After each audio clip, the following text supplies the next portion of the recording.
possible act of terrorism. Plus, millions of Americans await to find out if additional money is on the way for a coronavirus economic stimulus bill. And how an anonymous donor takes the holidays to honor America's war heroes. The 4 states most watched news starts now.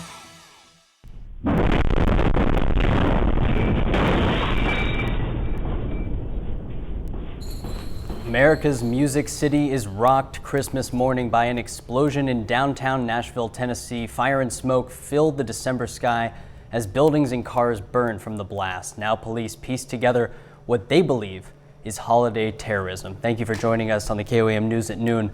I'm Jesse Irwin, and while all of us here at KOAM wish you a Merry Christmas, we start our broadcast with the explosion that rocked downtown Nashville early this morning. A fluid situation that was said to have started with an RV explosion, then turned to police calling it an intentional act. We turn now to Michael Hayslip, who has the latest. Yeah, Jesse, I think that's the crux of the argument that we want to get to as we look at pictures of the aftermath from the Nashville explosion behind us, because after the explosion happened, the Nashville Fire Department came out and said it looked accidental. Yet merely minutes later, the Nashville Police Department responded with a press conference of its own and believes that it was intentionally set. It was originated about 6:30 this morning, was said to have come from a recreational vehicle parked along Commerce Street, which is one of the main thoroughfares in downtown Nashville. But it gives you an idea of the expanse and the area that it covered with that explosion as we take a look at this video from early this morning. So it's now moved on to a case where the FBI and the ATF are certainly assisting Nashville PD and Nashville Fire Department in their investigation. What we also know is one Nashville police officer was taken to a hospital with injuries. The entire area evacuated, and at one point in time this morning, police and firefighters retreating because of the fear of additional explosions. So certainly this is an ongoing thing. I apologize that we don't have more concrete details, but obviously what's going on in Nashville right now, they're still in the midst of this investigation. Jesse, any additional details that we have during the KOAM News at Noon, you know we'll pass them along. And of course, we'll have the latest as our evening news progresses. Back to you. Thank you, Michael. Well, Missouri Governor Parson releases the names of the 30 people whose sentences he commuted or were pardoned by the governor, and the list includes a Joplin man. Gary Mitchell was sentenced to 15 years in prison without parole on a nonviolent drug crime in 2013 because of a prior conviction. He appealed after state law was changed in 2014 to repeal the guidelines that directed judges to sentence nonviolent drug offenders without a chance of parole. Mitchell and 2 others had their sentences commuted by the governor to house arrest contingent upon approval of a home plan. Also coming out of Jefferson City, the Missouri Senate is working on a plan that would allow you to listen to legislative debates from your home or office as the pandemic continues. Senate Administrator Patrick Baker says the changes could mean fewer people in a building that is often crowded during the nearly 5-month annual session. Now, statewide, more than 18,000 new confirmed cases have been reported in the past week. That's about 2,600 new Missouri cases per day on average. The House also is making changes in an attempt to give people an option to submit testimony virtually. Well, after a very chilly morning, it looks like our holiday is going to give us a little bit of warmth. We were at 0 degrees at one point, Mike. Yeah, remember we saw those wind chills down in Stockton and Nevada this morning from -1. But also, too, you know, sometimes we take for granted the engagement that we have with our audience through Facebook. Yeah. And I really do want to thank Kelly Dodge. She's a frequent poster during the morning. Right. And, you know, she actually wrote in and she told me, she's like, you know, I'm looking at your numbers, but I was able to take the dogs for a walk. Right. And I love it when people chime in like that and let us know like what it truly is like to them when they're out and about. So Kelly, and I'm dead serious when I say this, that really does mean a lot as far as, I don't want to say boots on the ground, but totally like that firsthand perspective. You know, she took the dogs on a Christmas Day walk, and I was looking at those numbers and I was like, oh my goodness. Well, right, because we were watching those, and you said, we looked at 0, but then she said it didn't even feel like. Yeah, said, no. Kelly said it was great outside. That's and so fantastic. Please, always feel free to send it. Tell me what it's like in your neck of the woods, because like I said, we do greatly appreciate that. Now, here's the big factor, Jesse. We've seen the wind switch. You remember this morning when it was rolling in from the northwest? Well, now we're getting a little west-southwesterly flow, and that's why we've been able to make it up just about to the freezing point in northeast Oklahoma, still hanging on to the high 20s there in southwest Missouri, and a whole bunch of 31s and 32s dotting southeast Kansas. Now, tell you what, a Merry Christmas to everyone, and if those kids have gifts that they opened up this morning and, got to take something outside and play with it, take advantage of it. Throw on a heavy coat. It's going to be 41 and sunny degrees. It's absolutely perfect.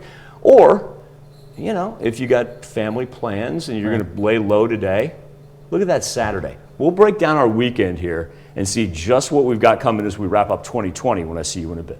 Unbelievable. We went from 0 to 60 in the span of 48 hours. Right? Oh, well, usually you do that in 60 seconds. That was gone in 60 seconds. That's my bad. You're forgiven. Don't boost cars, folks. That's a look at today's top stories and weather in our first 7 minutes. Up next on the KOAM News at noon. A new COVID rescue package rests in President Trump's hands. I'm Skylar Henry on Capitol Hill, where Congress is urging the president to sign the bill. And later, American heroes honored by an anonymous donation. Sunrise over Bethlehem on this Christmas morning, and while thousands usually flock to this site for the Christmas celebration, 2020 is different. Israel closed its international airport to foreign tourists, along with Palestinian restrictions banning travel in the areas they administer in the Israeli-occupied West Bank. Most celebrations, including the traditional gathering of pilgrims around the Christmas tree, were canceled. Now, those changes, of course, because of the coronavirus, and the pandemic has millions waiting to see if they'll receive any more additional economic stimulus money.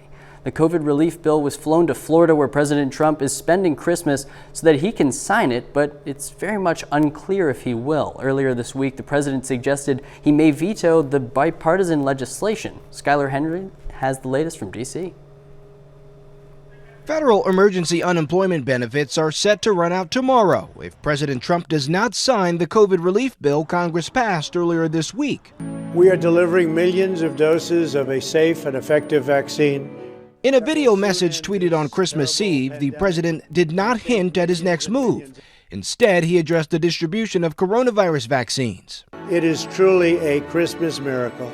On Tuesday, the president suggested he would veto the bipartisan legislation unless Congress increases stimulus checks from $600 to $2,000. Believe it or not, Democrats agree with the president. Yesterday, House Democrats tried to do just that, but Republicans blocked the measure.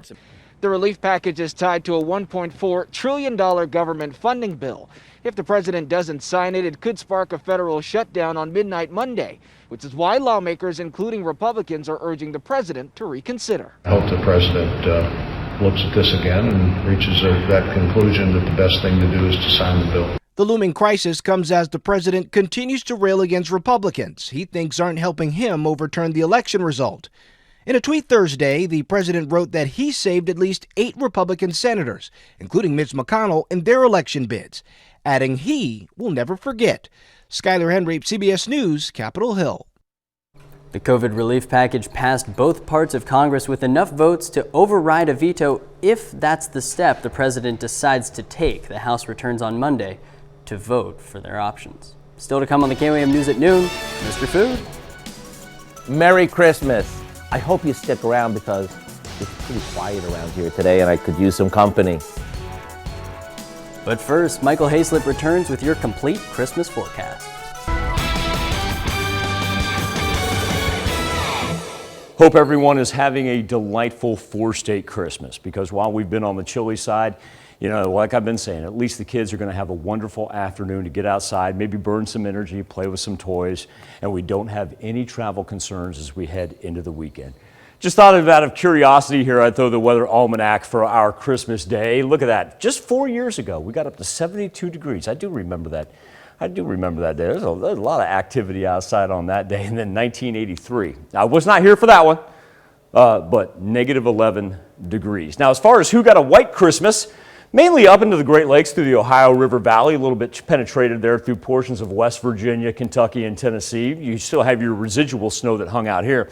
And of course, all your elevated areas in the upper plains. But you know, coincidentally enough, when we talk about it, I mean, it's not, everybody wants aesthetically a white Christmas.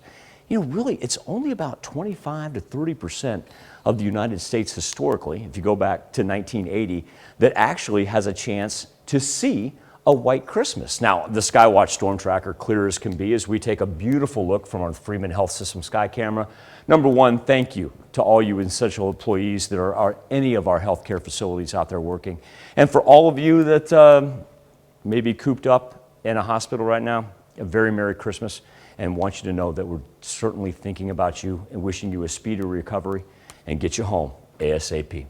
29 degrees is where we are right now. Only feels like it's 20. Hard pressed to even get to the freezing point by the noon hour, but we still got a little bit to go. Just not a big bump up. But the positive aspect, watch the shift right there. And so what that's going to do is actually feed us a little warmer temperatures this afternoon, and we'll be able to make it up into the high 30s, low 40s, about 6-7 degrees better than what we were yesterday. But the wind chill is still in effect. We dropped down to some negative numbers earlier today. Still got some teens hanging out to the northeast right there.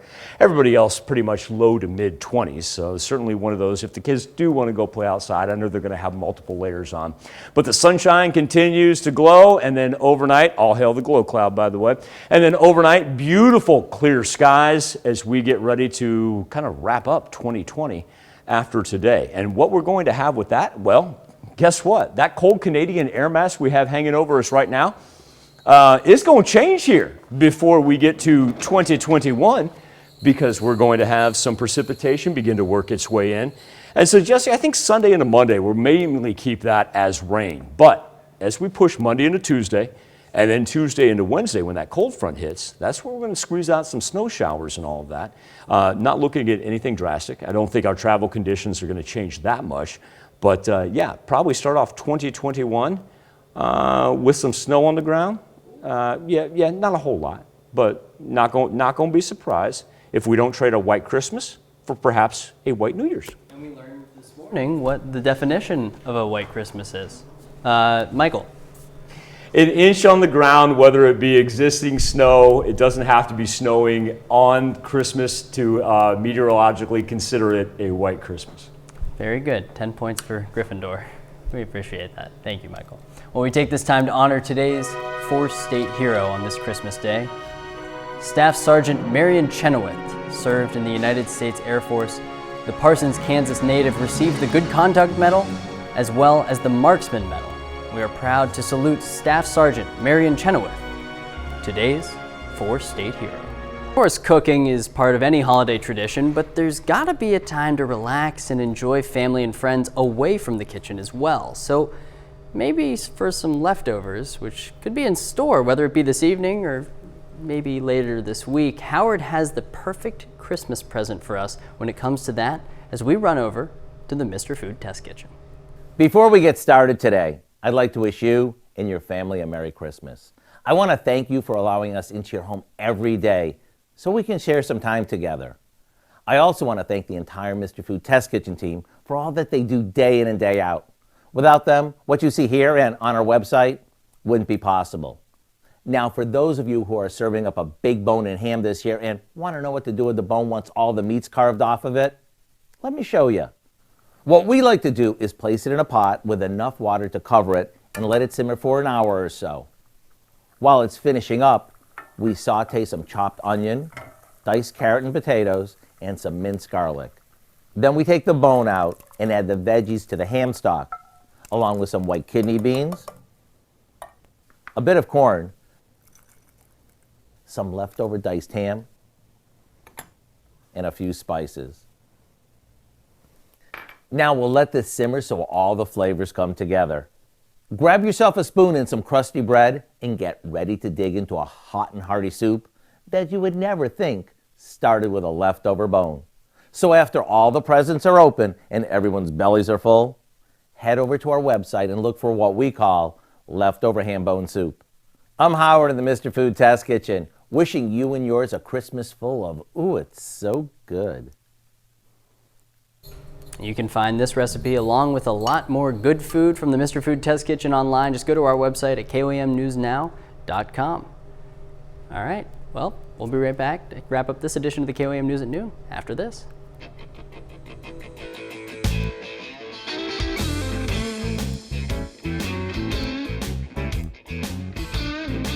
Call Gladwell Roof, 918-533-0761. Share more holiday joy than ever with Suddenlink. Now your whole family can get ultra-fast 100 meg internet and enjoy. Every year, 4 state chapters of Wreaths Across America raise money to ensure every grave at national cemeteries are adorned for the holidays. And as KOAM's Chris Warner explains, that almost didn't happen in Fort Scott this year until there was a bit of a Christmas miracle. Wreaths Across America is a national organization that relies on local help to ensure graves at national cemetery sites across the country have wreaths for the holidays. There are more than 6,200 graves at the Fort Scott National Cemetery, and local volunteer Diane Tucker says that number increases by about 200 a year. Tucker says due to COVID this year, they hadn't hit their fundraising goal. When it was nearly time for this year's cutoff, we really only had enough funds raised by solicitation, emails, letters, friends, family, to do about half the cemetery. Tucker was heartbroken knowing they couldn't meet that goal. That is, until she got a call that she calls a Christmas miracle. He was willing to buy the balance of the wreaths to do Fort Scott National Cemetery, and he wanted to do this anonymously. He said that the reason he was doing it was not for his name to be known, but that because it was a thing to do for every soldier laid here. Roger Allen came out to see the wreaths, but for him, this visit was special. Well, I've known for years that they do this, and since this is going to be my final resting place, I thought I'd come out and just see what it looks like with all the wreaths. And I know it takes a lot of work and a lot of manpower to get these wreaths up, and I really think it's awesome that they do that for the veterans and our fallen comrades that are here. Allen served in the Army for 21 years and completed 3 tours in Vietnam. You know, being a Vietnam veteran, it really makes me feel great to see the way they support our soldiers now, and what they're doing. It really makes me feel great. From the Fort Scott National Cemetery, Chris Warner, KOAM News. And Tucker says a company stepped up providing a matching donation for every wreath sponsored for next year between now and January 15th. If you'd like to help out, we've put information on how to sponsor a wreath in this story on our website at KOAMnewsnow.com. Michael, what do you got for weather? All right, Jesse, as we push into our Christmas afternoon and evening, sunny skies, yeah, it's chilly, but still a great afternoon to be out and about, and tomorrow all the way up close to 60. As we push into Sunday and to Monday, we got big developments. We're going to see some rain, some scattered snow showers to close down 2020, and a cold front that'll jockey us in between the 30s and 50s. Now, I ask you, my friend, what do we have tonight at 5? Well, coming up tonight at 5, a Joplin Facebook page created to lift people's spirits during quarantine is becoming a place where people are helping other people in the community. We'll explain. Plus, Carthage Crisis Center volunteers spend their day delivering area families their Christmas dinners, and we'll check out an air ambulance program taking canine officers' care to new heights. Join us for those stories and more on the KOAM News at 5. Once again, from all of us here at KOAM, a very Merry Christmas. Thank you for joining us. The rest of the team will see you right back here at 5 o'clock.